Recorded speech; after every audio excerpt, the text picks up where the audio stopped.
So, hello and welcome to the 807th meeting of the Economic Club of New York. I'm Barbara Van Allen, President and CEO of the club, and I'm very happy that all of you were able to join us. I want to give a warm welcome to students joining us virtually today from Rutgers University and the Cooney Graduate Center, as well as members of the 2025 class of ECNY Fellows. This morning, we had a breakfast meeting with the fellows, and we were lucky enough to have a number of their member sponsors in the room, and that went very well. Soon, we will be opening it up for applications for 2026, so keep your eyes on our website and communications from the club on that one. For many of you, this is no surprise that we've been around now for more than a century, and we are considered the nation's leading platform for discussions on socioeconomic and political issues. And we're certainly honored to carry on that tradition today as we introduce our guest speaker, Dr. Adriana Kugler. Adriana took office as a member of the Board of Governors of the Federal Reserve System in September of 2023 to fill an unexpired term ending January 31st, 2026. Prior to her appointment to the board, Adriana served as the U.S. Executive Director at the World Bank Group. She's on leave from Georgetown University, where she's a professor of public policy and economics and was vice provost for faculty. Earlier, she served as chief economist at the U.S. Department of Labor, a research associate for the National Bureau of Economic Research, and the Center for the Study of Poverty and Inequality at Stanford University. Her other professional appointments include being elected chair of the Business and Economic Statistics section of the American Statistical Association. She was also a member of the Board on Science, Technology, and Economic Policy at the National Academies of Sciences and served on the Technical Advisory Committee of the Bureau of Labor Statistics. Adriana received her BA in Economics and Political Science from McGill University and a PhD in Economics from the University of California, Berkeley. Today's format will begin with opening remarks from Adriana, followed by a conversation in which we're honored to have fellow club members, Sara Eisen as our moderator. Sara is co-anchor of Squawk on the Street and Money Movers at CNBC. As a reminder, this conversation is on the record. We do have members of the media in the back of the room and quite a bit online as well. The program will end promptly at 1 p.m. So without further ado, please welcome Dr. Adriana Kugler to the stage for her opening remarks. Thank you.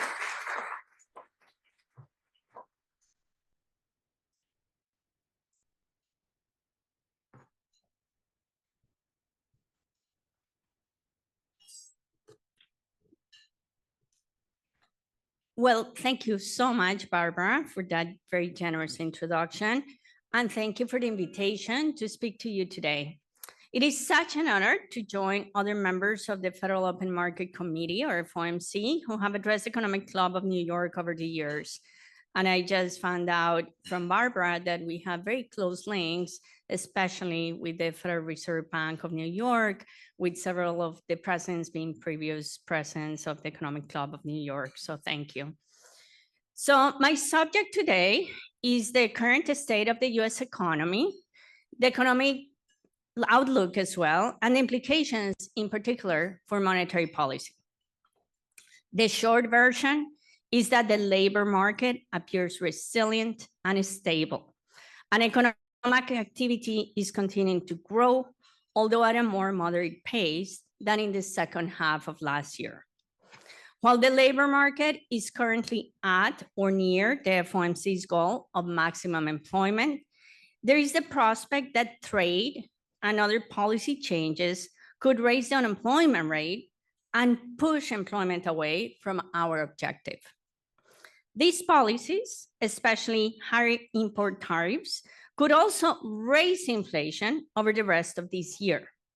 In fact, while progress towards the FOMC's goal of 2% inflation has continued, We have seen an escalation in goods inflation, and data from surveys and non-traditional sources point to some inflationary pressures as well.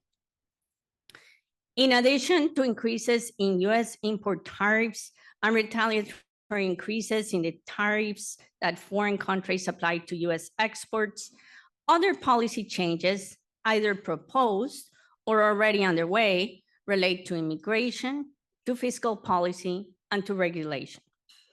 Those policies could affect economic conditions. And since it is the FOMC's job to set monetary policy that is best able to achieve our dual mandate of maximum employment and stable prices, we must consider the effects of these policies as well. So far, we're beginning to see only the impact of higher tariffs on inflation. Still, thinking about the outlook requires consideration of how the economy could be affected by all of the policies that I have just mentioned. It remains difficult to judge the current strength of economic activity just based on data through the first 4 months of 2025, primarily because of the front loading of imports ahead of the implementation of tariffs. While real gross domestic product or GDP declined slightly in the first quarter, that was largely because of a surge in imports ahead of anticipated tariff increases, a surge that I expect will in fact reverse. Putting aside fluctuations in trade and inventories and focusing on the April data, personal income and consumption point to a slight moderation in economic activity.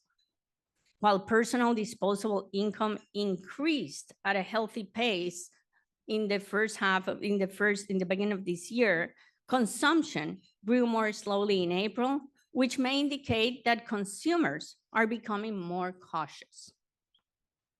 That said, there is considerable uncertainty about imports in the second quarter and uncertainty about the impact that higher prices will have on spending. So I will be looking for more evidence about economic activity in May ahead of our FOMC meeting next week, in 2 weeks on June 17 and 18. One encouraging sign about economic activity is the resilience of the labor market. We will get the May employment report tomorrow, but data in hand indicates that employment has continued to grow and that labor supply and demand remain roughly in balance. In April, employers added 177,000 jobs, slightly higher than the average for the previous 6 months. The unemployment rate was steady in April at 4.2%, in the historically low range of 4% to 4.2% that it has remained basically since May of 24.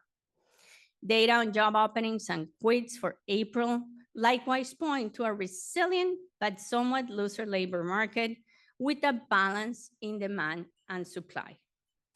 The vacancy rate, a measure of demand for workers, was 4.4%, down from a peak of 7.4% 3 years ago, and roughly the same level as just before the pandemic.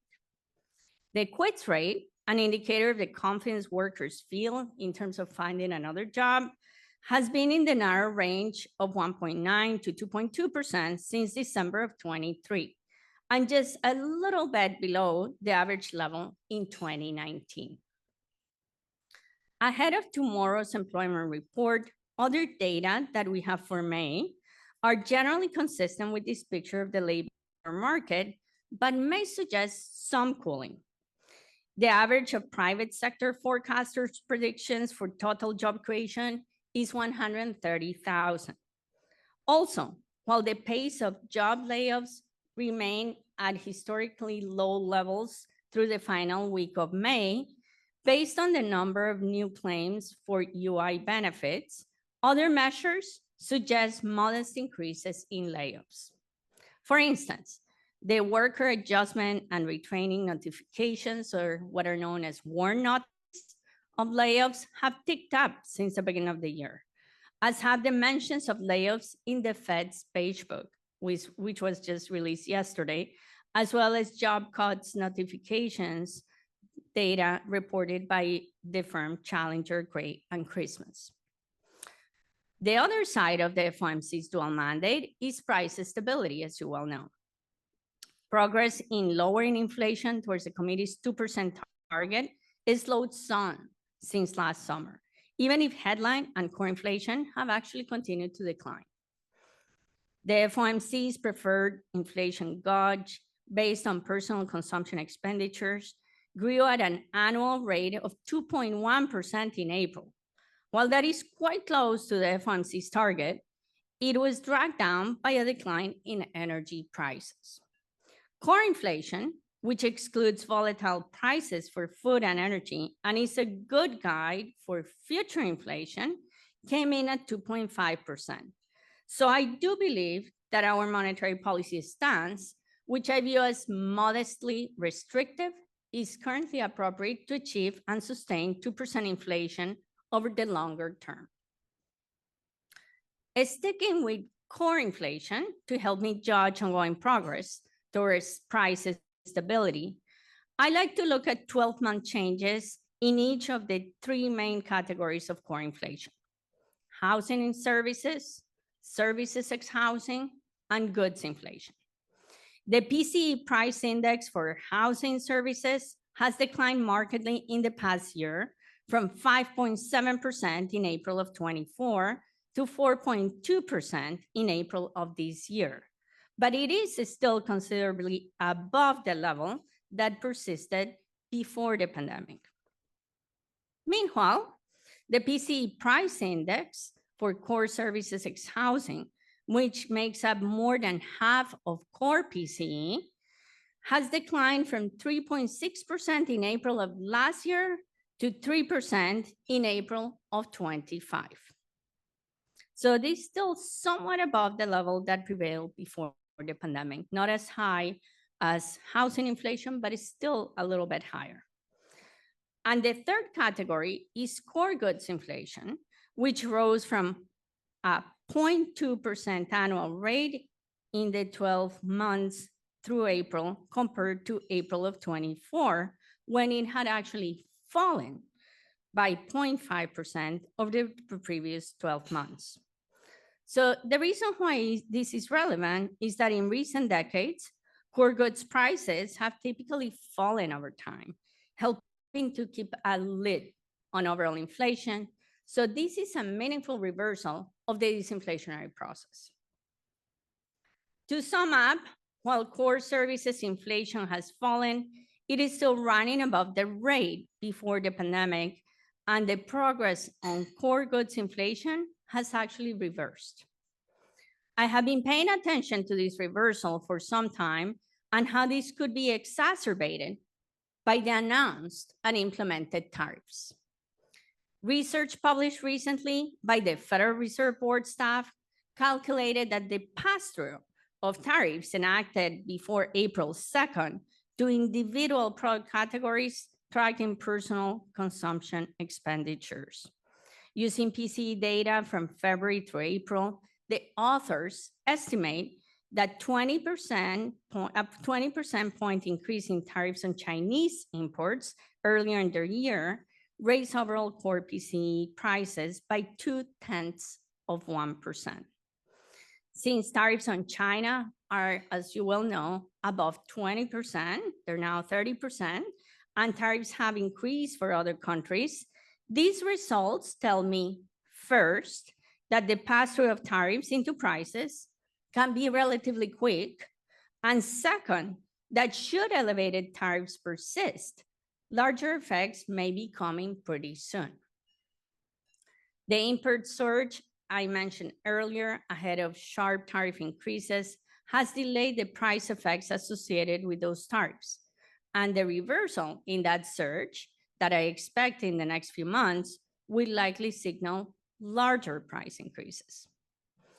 An important feature of most of the data that I have mentioned so far is that it is released with significant lags. For example, the initial estimate of GDP is released about 30 days after the end of the quarter. And 2 later revisions mean that we may not get a clear idea of how it would increase until nearly 3 months afterwards. Monthly data on job openings are typically released with a 1-month delay. The reasons for these lags are well known. For instance, statistical agencies can only survey households and businesses every so often. And it takes time to compile and publish really high quality data, which is what you get from the statistical agencies. Still, if policymakers solidly rely on this traditional data to forecast what the economy will do in the future, they will end up focusing in the past, which is like driving down the road while looking at the rearview mirror, so not really helpful. As I mentioned in my speech last year to the National Association for Business Economics, there has been an explosion for non-traditional or soft data produced by the private sector, giving us an opportunity to measure economic developments with greater timeliness, sometimes even in real time, at a greater frequency, and with a lot more granularity. These data are released closer to the time of collection, such as in the case of several surveys from the Federal Reserve banks. Given today's fast-changing and very uncertain environment, soft and non-traditional data becomes all the more important. That said, non-traditional data often faces their own challenges, including issues with representativeness, the lack of methodological consistency that you find in this data, and usually short time series histories. And to be clear, while some non-traditional data are indeed soft data, in that they capture sentiment or expectations, other data in this category are decidedly hard, since they are based on actual decisions and actions by businesses and households. In evaluating both traditional and non-traditional data on the economy, I face a trade-off between timeliness and precision, but both sources are essential for me in formulating my outlook. So in the context of hard data that has lately been providing a less than clear view of the economy, what are the non-traditional data telling me about meeting the FOMC's 2 economic objectives? Well, on the price stability side, survey data from businesses suggests that price increases are coming. These surveys report diffusion indices, which are calculated as a percentage of total respondents responding to reporting increases in prices minus the percentage reporting declines. Surveys for May point to indices for inputs and selling prices being elevated relative to the beginning of the year. And they point that this probably reflects the effects of higher tariffs as well. Manufacturing and non-manufacturing surveys from the Institute for Supply Management, as well as several surveys from the Federal Reserve banks, report increases in material prices and prices charged to customers, with many respondents volunteering that it is related to tariff increases as well. I believe expectations of future inflation are an important determinant of current inflation, and data for May continue to point to increases in measures of near-term inflation expectations. An average of private sector economies published by the Survey of Professional Forecasters finds that expectations for core PCE inflation over the next year moved up from 2.4% in April to 2.9% in May.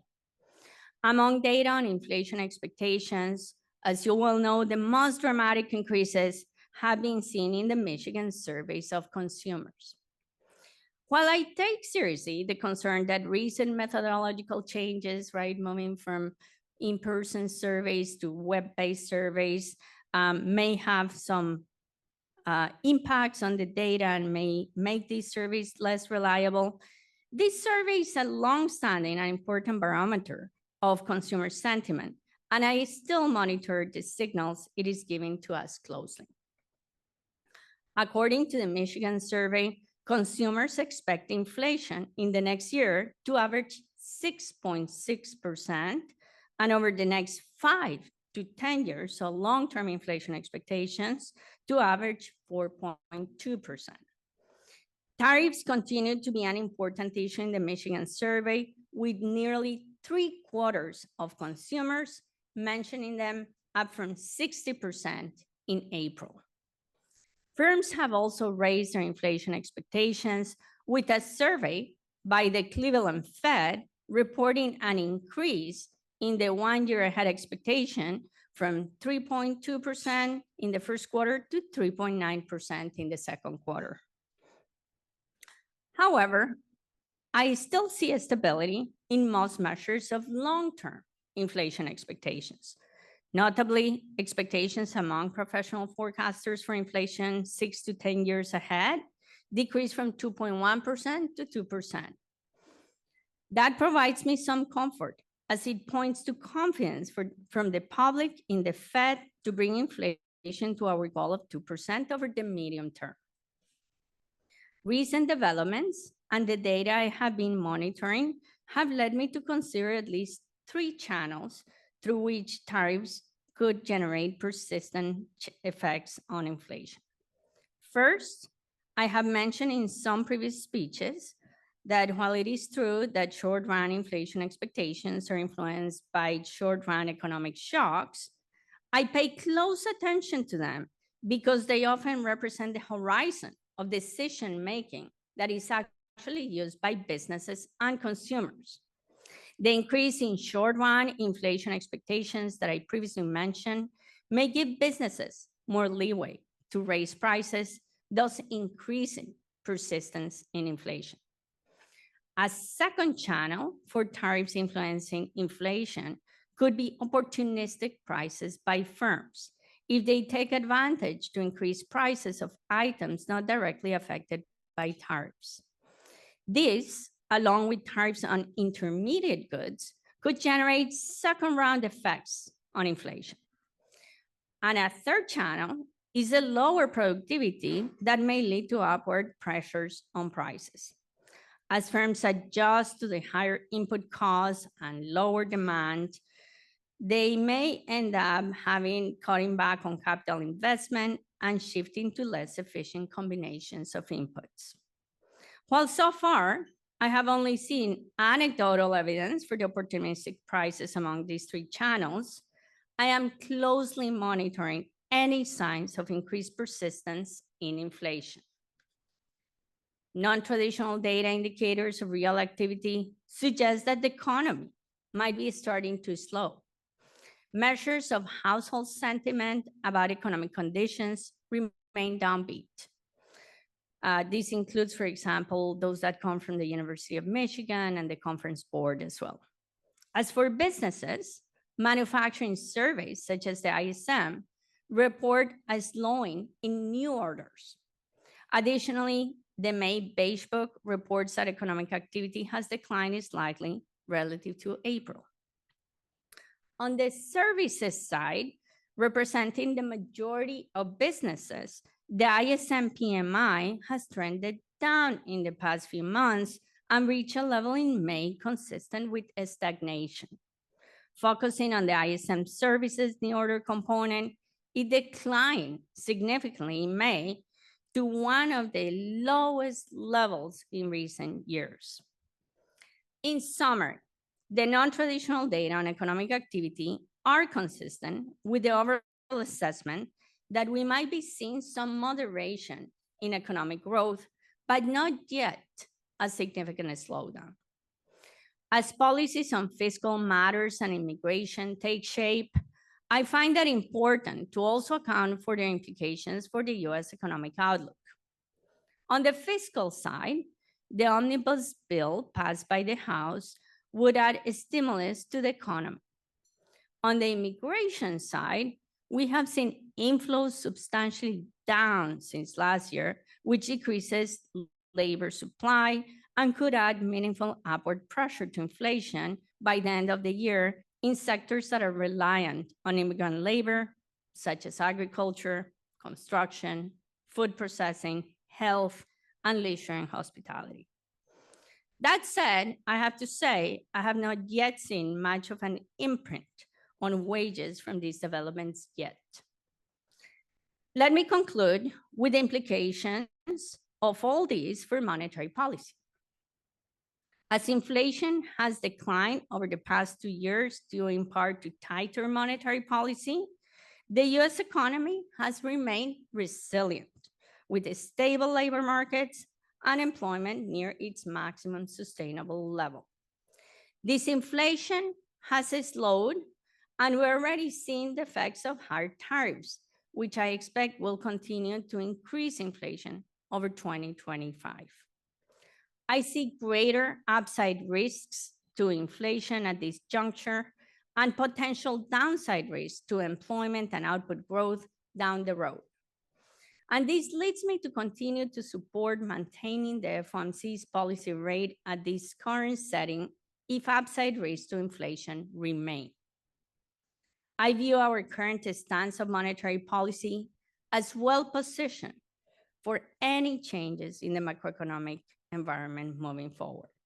Thank you for the opportunity to speak to you today, and I look forward to what I expect will be very interesting questions from Sara and from others. Thank you.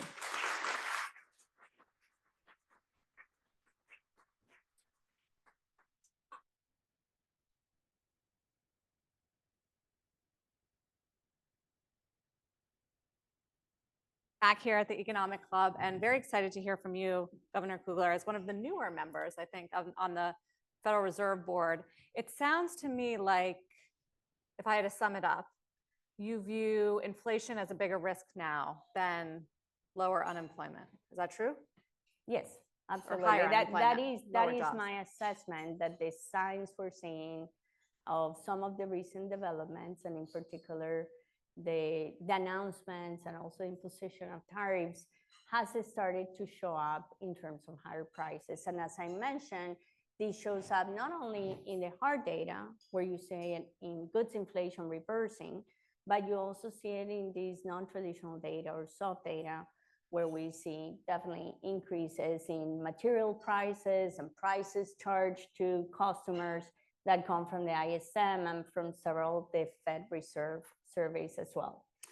But we haven't seen it in the overall inflation rate, because as you said, 2.1% is awfully close to the Fed target. But so you expect that to move up now?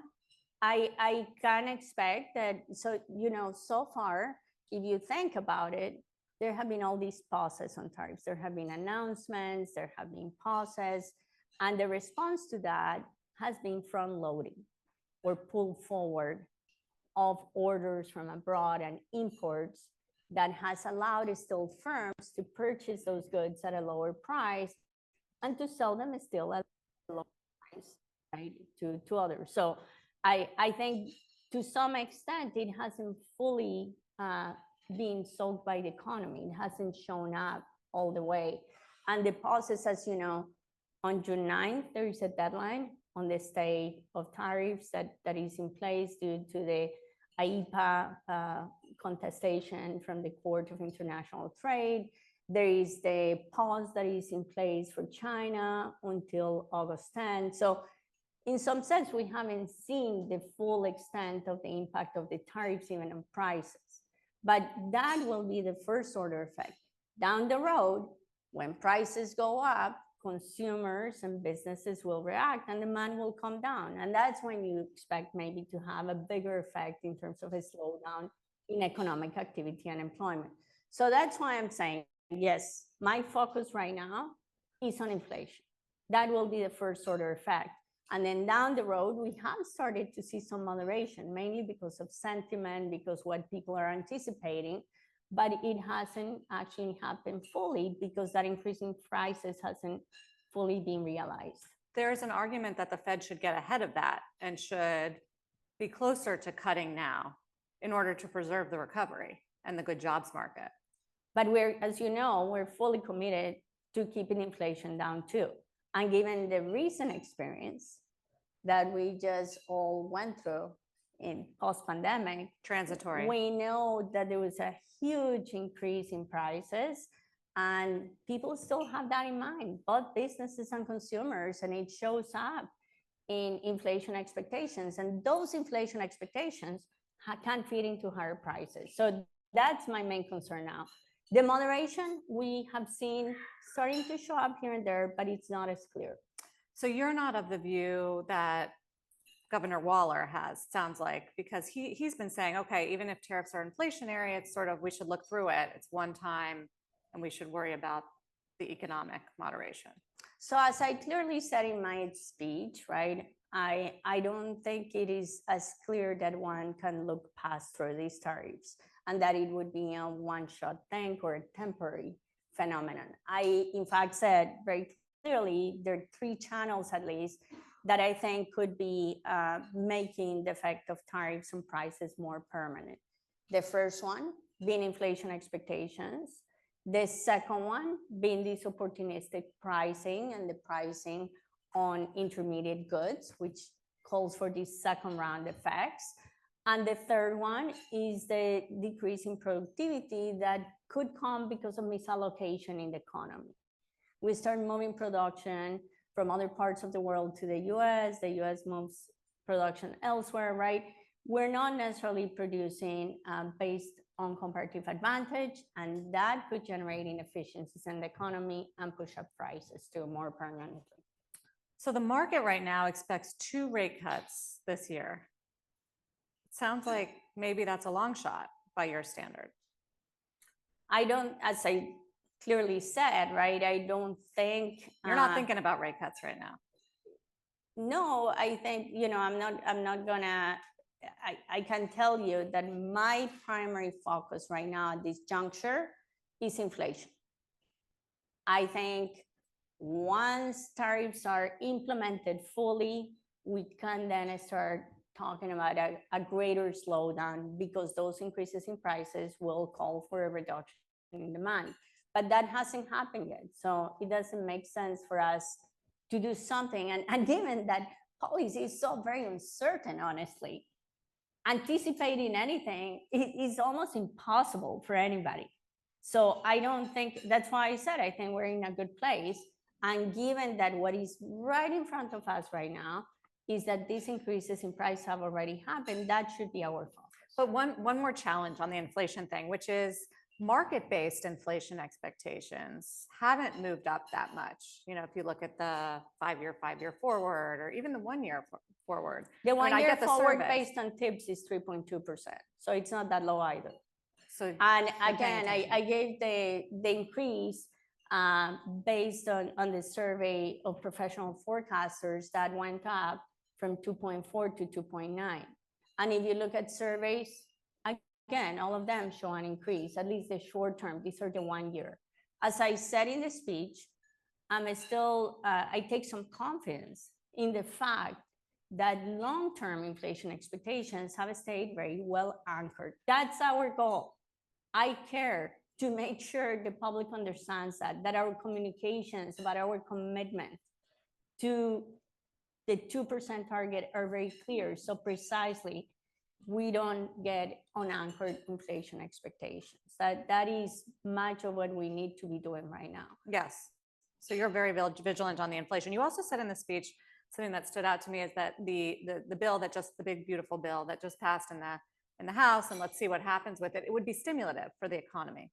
So how do you think that would work? And what are your expectations for the economy in the back half of the year? So as you know, I don't comment on fiscal policy. All I definitely pay attention to is how that fiscal policy will affect our dual mandate.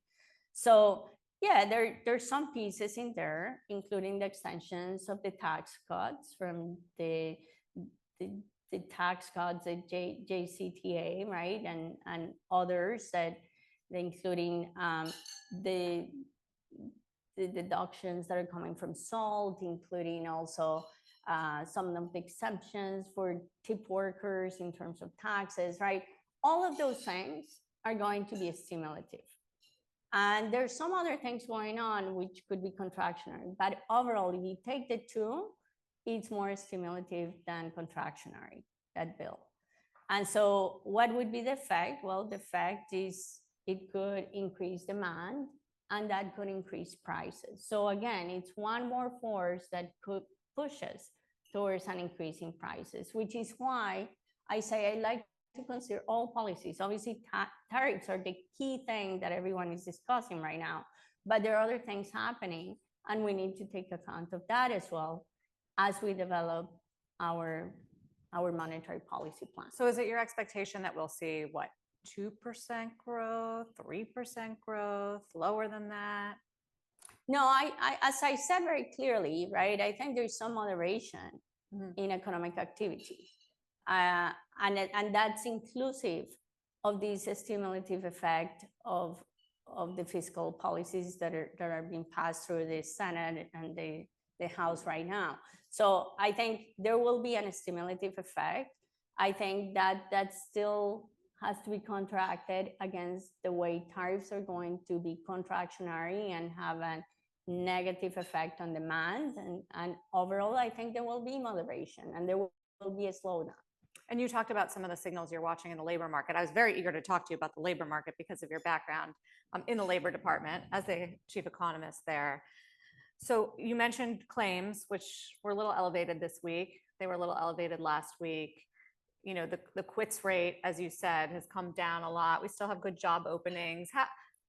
What do you think we're looking at in terms of the labor market? Is this the soft landing?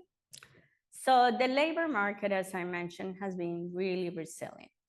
As you all will remember, we went through the period of the Great Resignation, and that period of the Great Resignation meant that people were quitting, being able to do job switching, real wages were increasing during that time. There was a lot more demand than supply, right? And then demand starts moderating because services demand starts coming down some, and also because supply of workers starts increasing. And that's because of immigration, but also the role of primary age workers, in particular women, who hit a record high, right? So all of that meant we kind of reached this point where we had demand and supply of labor being much more balanced. That started to happen in 2023 when I first came in the job. That cooling was already happening in the fall 2023. And it continued, and that was a concern because unemployment at the time kept creeping up. And the concern was that that would continue even higher. Now, it leveled off, as I said, since May of 2024, and it has stayed roughly at 4% to 4.2%. That's, by any standards, historically, a very low rate of unemployment. So that's where we are now. We continue to be at 4.2%.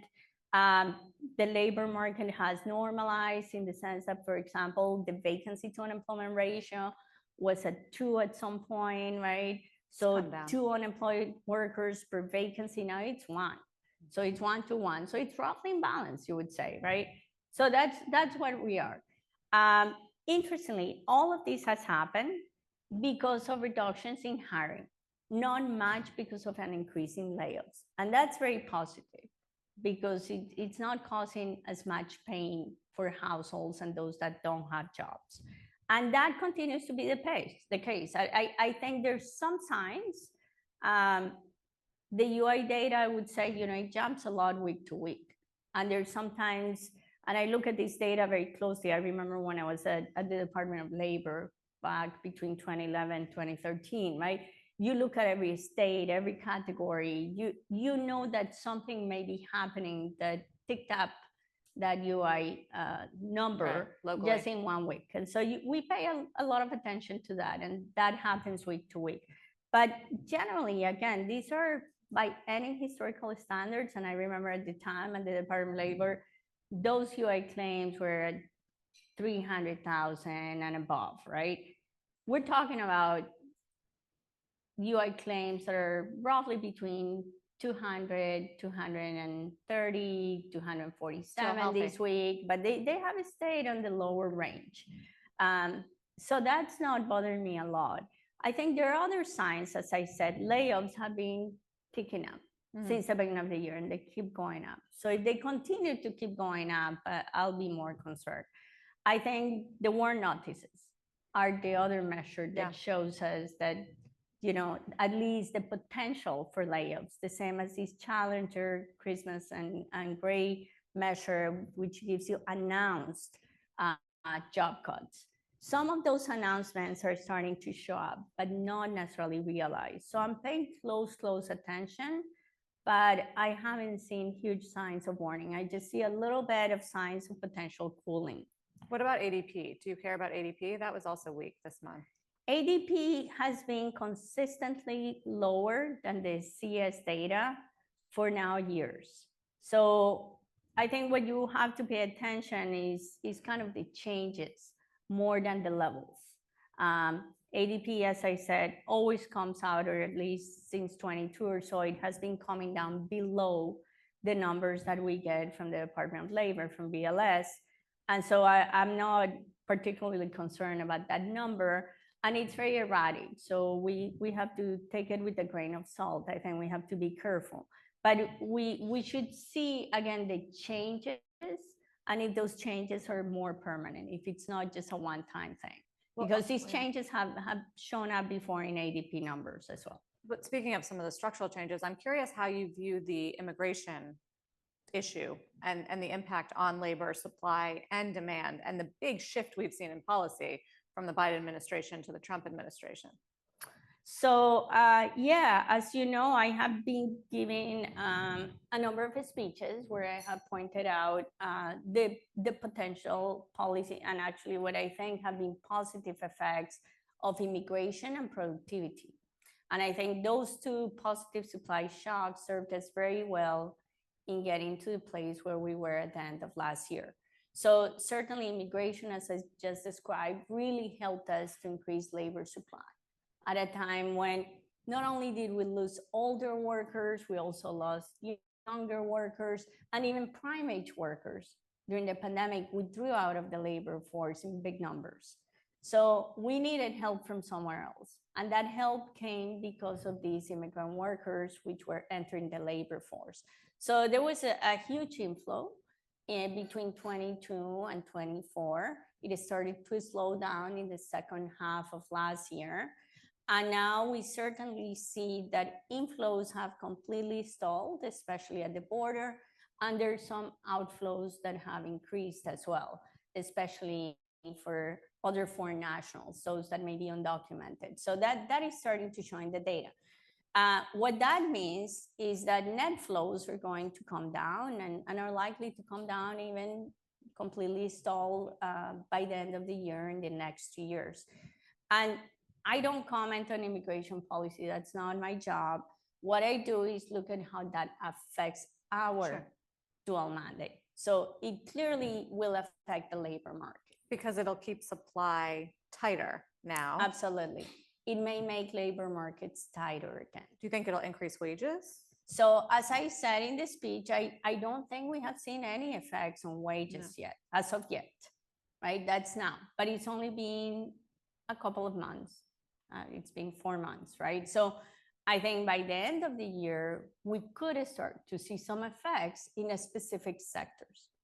This is 4% of the labor force. So it will only affect, right, those sectors where those workers are overrepresented, such as construction, agriculture, leisure and hospitality, health, food processing. So those sectors are the first ones where we may see an effect. Now, the other thing is that there were about 6 million immigrant workers that came in between 22 and 24. And those immigrant workers don't fully integrate into the labor force right away. They start producing maybe 60% of the time, 70%. Only later, it takes about 1.5 years for those workers to fully integrate into the labor market, which means that there's still some impetus from those immigrants in terms of labor supply. So again, that's why I think these may not start seeing until later in the year, maybe beginning of next year. Yeah, and also might go against whatever the impact is of tariffs at the time, Absolutely, no, that is absolutely right. The big wild card. What about AI? Any impact yet there on the labor force? So and I was telling Barbara this a little bit before lunch. I was saying, I am one of those that has been a productivity optimist, and I have been a productivity optimist much because of business formation and all the business formation that has served us very well here in the US compared to the rest of the world. We were the envy, actually, of the rest of the world. I remember talking to my colleagues in other central banks, and they said, how are you guys doing it? Why do you have such high productivity? So I think business formation is a big part of that story. But I think AI could be helping. I think we don't fully know yet. Yeah. I think AI could have the potential to increase productivity because it's more like a general purpose technology. It's one of these things that could have many applications in many different sectors. And so it could be helping industries and sectors across the board. In fact, surveys that have been done on adoption of AI show that between 20 and 40% of firms have already adopted AI. So it seems to be growing fairly quickly. The issue is how useful those applications are.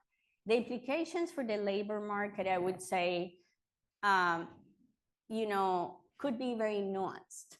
I think the way we need to think about the impacts of AI is not in terms of how it affects a worker or an employee, it's how it affects different tasks. So some tasks will be displaced by AI. You don't need a person doing that task anymore. Some others will be augmented. So if you think about research and development, for example, there is a lot of potential to do your work quicker and better because of using AI. And yet there are other tasks which will be new. Think about web developers or think about cybersecurity experts, right? So I would say it's premature to say that there will be huge losses in jobs. And I think it's not nuanced in the sense that I think some people actually will benefit from the use of AI.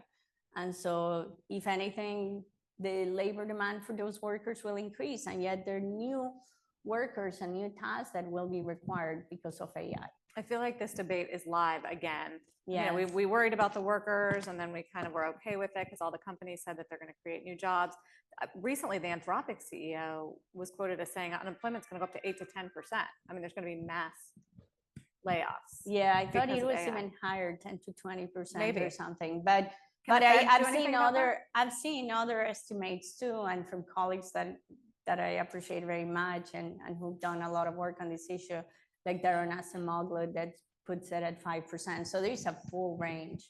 I think we're on the higher end of 20%. I think Daron's is at 5%. I think there's a full range, and that tells you how much uncertainty there is on this issue. But can the Fed do anything about that? No, we cannot do anything about AI. I think what we can do is what we do with our own use of AI inside the building, but certainly not outside. It's out of our But is that purview. something you guys talk about, like widespread job losses because of AI? Oh, we don't talk about widespread because I think we're not certain that that's the case. But we talk about the potential, and again, in a very nuanced way. I don't think anyone is going to jump to conclusions given the huge amount of uncertainty. But we've had several experts conference on this topic, so we stay on top of the issue. It's just not that we're not going to jump to a conclusion right now about the impacts of AI on unemployment. Do you use AI personally or professionally in your research? How do you use it? So we use it in a number of ways. In terms of research, there's programming that can be done to look for resources. You use it as well. So we use it every day. Yeah, with the team. Yeah, we have our own applications that we use, and we're very cautious. And there is an experimental group that is trying it out because we are very cautious and aware of the risks as well. So I wanted to ask about you because a lot of folks in this room might not know you or have heard from you yet. I mean, you have an interesting background. I mentioned the Labor Department, the World Bank. You're American, but grew up in Colombia. I'm just wondering how all of that shaped your experience and how it distinguishes you at the Federal Reserve and sort of what you're bringing to the table. Yeah, thank you for bringing that up. Absolutely. I am American indeed, born in Minneapolis. If you didn't hear my Midwestern accent there, but It's not quite the same as my Midwestern accent. but I did grow up in Colombia, in South America. And I would say that that definitely shaped me. It shaped me in the sense that I was exposed to realities that I know for sure I would not have been exposed to if I had grown up here in the US. I was exposed to child labor, to extreme poverty, to a lot of inequality, because Colombia has one of the highest levels of inequality around the world, to lack of access to infrastructure and basic necessities. And I remember seeing these firsthand. I remember going to the shanty towns around Bogota and actually doing social work with my parents and seeing it firsthand. But interestingly also, in the early 1980s, at the time when inflation was at 2 digits, I remember that experience very vividly as well. I remember the experience of going to the supermarket and trying to buy groceries as soon as the paycheck for my parents came in. They both worked. And I remember that the grocery runs became, right, a balance trying to figure out the household economy. So I remember that very vividly. And I was talking to Maria here from Bloomberg, who was asking me, well, did that also shape your view of inflation expectations? No wonder you're so worried about inflation. Absolutely. I have given an entire speech at Princeton recently just about inflation expectations because, and I know this also firsthand, what central banks and policymakers are telling you will shape the way you also see inflation moving forward and what you may expect in the future. And you want to try to avoid that. Absolutely, yes. Do you think that you're more worried about inflation right now than the rest of your Fed colleagues? I wouldn't say so. I think the majority of, but I don't want to speak for them, Sure. and I shouldn't. But you have seen the speeches that they've given, so I'm not giving anything extra here that you don't already know. I think the vast majority are first and foremost worried about inflation right now before they're worried about a potential slowdown. And that's my view. I do think there are going to be repercussions down the road also on GDP, but I think right now this is the way I'm seeing it. It's sequential in some sense. The other sort of hot issue right now, and I know you don't get into fiscal policy too much, but the debt, there have been warnings, increasing warnings about a debt crisis, about the bill adding to the deficit, about the 30-year passing 5%, and whether the bond vigilantes are back. How do you view that? Because ultimately that will become an issue for the Fed if we get into something messy. So again, I don't comment on fiscal policy, on deficits or debts or where they should be. What I am doing is paying attention about how it affects us. So one way in which it could affect our mandate is that it could increase the neutral rate of interest. If the neutral rate of interest increases, that makes our job a little bit harder. It means we would need to increase rates even more if we want to have policy that is more restrictive. So that's one way, right? One potential way. But I think, again, I'm not going to jump to conclusions. I'm going to wait to see how it shows up in the neutral rate of interest. We have analysis that we do all the time of many determinants, including productivity, aging. There are other factors that affect the neutral rate of interest. So I don't want to jump to conclusions because there are many other factors. Likewise, the deficit and the debt will affect yields and will affect, how people are, how those that are buying treasuries are viewing the market. And I would say, as you all well know, we don't overreact to changes, to one-time changes in yields or temporary changes. If things become more permanent, and they affect financing conditions for households, for businesses, then we start to pay attention. But it's not as if we react to these day-to-day movements. That's not what we do. That's not our job. Our job is to understand how restrictive our policy is, and is it at a good place? And if it's not, we'll react to those circumstances. How restrictive is it? So I would say it's modestly restrictive right now, between moderately and modestly restrictive. I would say right now it's still having an impact. It's still holding back housing demand. It's still having some impact also in the business sector. And I would say that given the tariffs, right, we should be holding it where it is because we have some pressures on prices. Moderately restrictive. So do you Modestly have restrictive. modestly, sorry. Do you have an idea of what the neutral rate should be? I have an idea. I have a range, yeah. Do you want to share it? No, because it changes all the time. And I mean, even as recently, we don't even know where that bill is going to end. So that may tell us a little bit more information. We don't know about the impacts of productivity, where they'll remain or not. So, but I think the fact that I think it's mostly restrictive, it means it's not, that we still have some room, right, to get there. Okay, and one more, sorry, I know Barbara's up, which means I'm out of time, but so just on all of this and how you view the markets right now, especially the bond market, because we did have some wobbles a few weeks ago after the Liberation Day. What signal are you getting right now from the bond market? So again, I don't comment on markets and day-to-day movements. What I can tell you is that market activity, despite some of those movements, has stayed orderly and relatively orderly, given the huge amount of uncertainty that is out there. I would say it's fairly orderly. So I'm not going to comment on day-to-day movements and market movements, but we watch, obviously, that there is sufficient. What's your favorite economic release? My favorite, I don't have a favorite. As you saw from my speech, right? I know you like a lot of them. All data. It's incredible. I do keep a dashboard of layoffs because, again, I'm watching very closely always at the labor market. Right now, I think ISM has been, and all these Fed surveys have been incredibly helpful at giving us information in real time in terms of orders, in terms of employment. So and prices, by the way, right? They show these increases in prices that we don't necessarily see in real time from the CPI and the PCE data. So I am a big fan, obviously, and I rely heavily on the official statistics, but I like all that non-traditional data and the soft data that comes from surveys and from other sources. Yeah. Okay, well, if you could share those dashboards, that would be great. Governor Kugler, thank you very much for the time and for the candor. Really appreciate it. It was Thank you. Thank you to the Economic Club.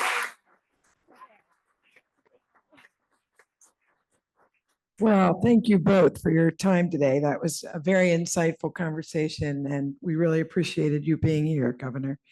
Happy to share a few upcoming events very quickly. Next week on June the 10th, we host U.S. Trade Rep Greer, and that'll be a luncheon.